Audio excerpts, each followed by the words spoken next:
Hello and welcome to Tech Deals. Will it play Counter-Strike Global Offensive 1080p low detail preset on the $99 Ryzen 3 2200G with the VEGA 8 integrated graphic GPU?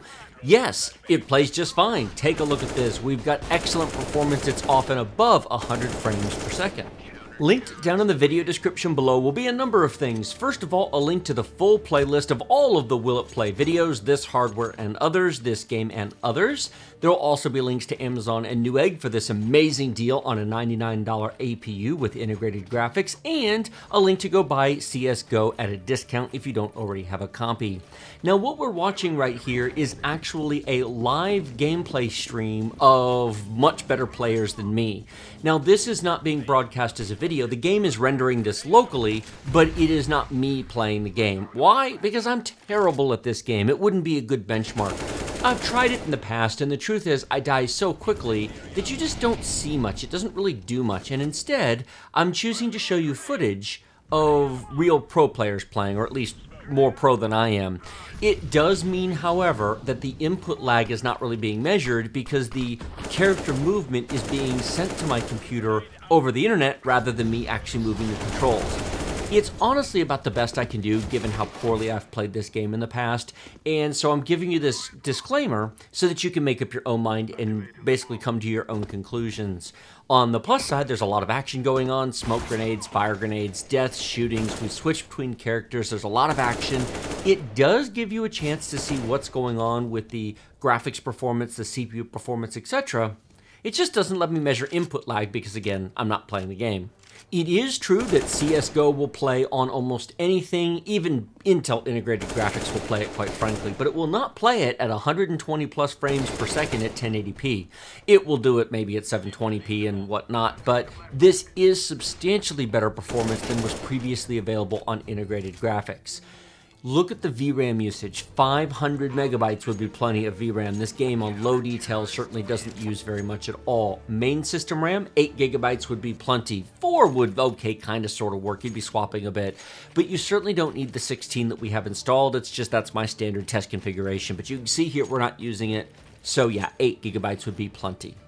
I would like you to note that any stutter that you're seeing in this replay here, or this recording, is due to my capture card and not due to the gameplay. Look at the frame rate. There's no stutter when I'm actually recording this. My Elgato 4K 60 Pro capture card is installed in a X4 PCI Express 2 slot in my Ryzen 7 machine.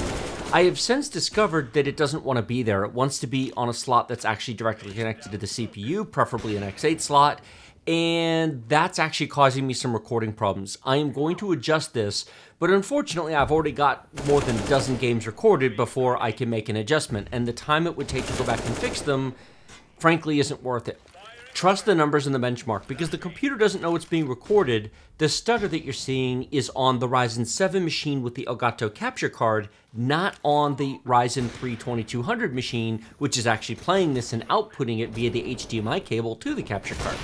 I never like having to give explanations like that. It sounds way too much like excuses to me, but the reality is I would burn 2 more days of time to go back and re-record all of these benchmarks on the various different games that I've done. So there comes a point at where you just go, well, I'm going to have to live with it, because the 2 days that it would take me to go back and re-benchmark 20 different games, I could do 20 games on the Ryzen 5 2400G, or I could do, other hardware reviews or other things. So the frame rate's fine, the stutter is on the recording. And with that being said, benchmark chart time, we averaged 140 frames per second. I'm not kidding. We're talking about a $99 APU that at 1080p low detail averages nearly the 144 frames per second, or 144 hertz of budget gaming monitors. That's incredible. Now, the 1% low is 80 and the 0.1% low is 32, but keep in mind, I benchmarked this entire thing. There's about 15 minutes total worth of actual recorded gameplay. Every time the characters die and it jumps to a new one, at the end of the round, when it keeps track of all the stats and it loops you back to the beginning, there's a small in-game stutter at those points, and that's what the 0.1% low is capturing down at 32. There's no point during the actual gameplay that it gets anywhere close to that. So this is why actually watching the footage is so much more important than just seeing a chart. Because if you looked at this chart, you might think, whoa, that's uneven performance. No, it wasn't. It was absolutely wonderful. Like this video if you like it, share it with your friends if you loved it. Remember to subscribe to my channel with the big huge red button directly below. Post your comments below the video and check the video description for more details and links to everything mentioned in this video. Amazon and Newegg for the APU, a link to download CSGO cheap, and a link to all of my Will It Play videos. Thank you so much for watching. I will see you next time.